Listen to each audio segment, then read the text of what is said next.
Welcome to another Todd's 2-Minute Tech Tip Tuesday.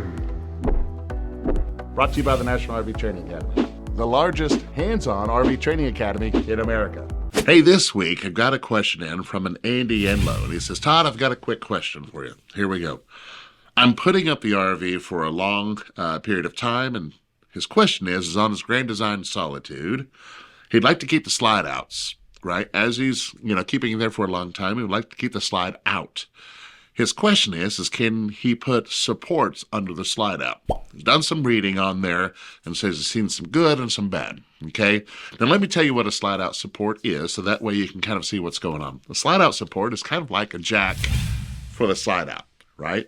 Here you have your slide out. The question is, should we put a support under there, especially for long term? Here's the problem. I'm going to suggest no, simply because of a possibility here, right? And it does happen, okay?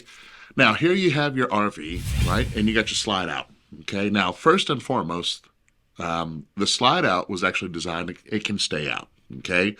But if I put a support under the slide out, I'm no longer, that slide out is no longer moving along with, any type of movement of the RV. It now has its own support.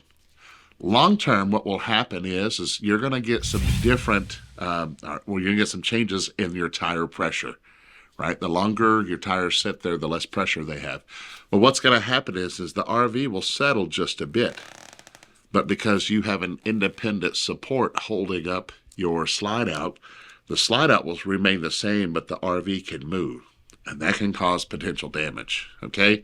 Many of us, we have spent months upon months upon months with our slides out and never have a problem, right? The way it's designed, the slide completely out, it moves with, any type of possible movement that the RV can have. If there's settling or anything else, it moves with it, right? So for me, I wouldn't recommend it.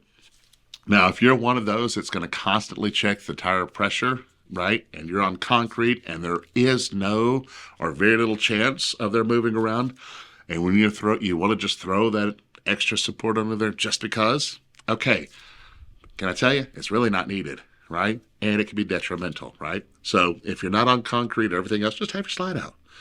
Have it completely out. It's actually designed to actually stay out and then handle your weight. Now, if you're going to be sitting there for a long period of time or have 3 or 4 people in the slide out on concrete, right? And even with concrete, if you're not watching the tire pressure, again, this RV can rock just a bit, right? Because you have an independent support, So if you're going to do long term and you want to put that under there, I would also recommend putting jacks up under the frame of the RV as well. So that gives little chance for there to be any movement. All right, I know it's kind of an overtalk, but there's your tech tip. All right, before you get to the bloopers, which is why you're here in the first place, the RV industry needs thousands of RV technicians and inspectors, and now is the perfect time to do that. If you want to make more money or have more control over your time, go ahead and click the link below. Or if you just want to learn how to fix your own RV, got something for you there. Head over to rvtechcourse.com and get started today. Now for the reason that you're out there in the video, roll the bloopers. Are we ready? That's definitely in my face. All right. Ready? Bammo. First time, no mess ups, even though I've got a messed up nose. And I got someone who's got the mic way off. Hello, everybody.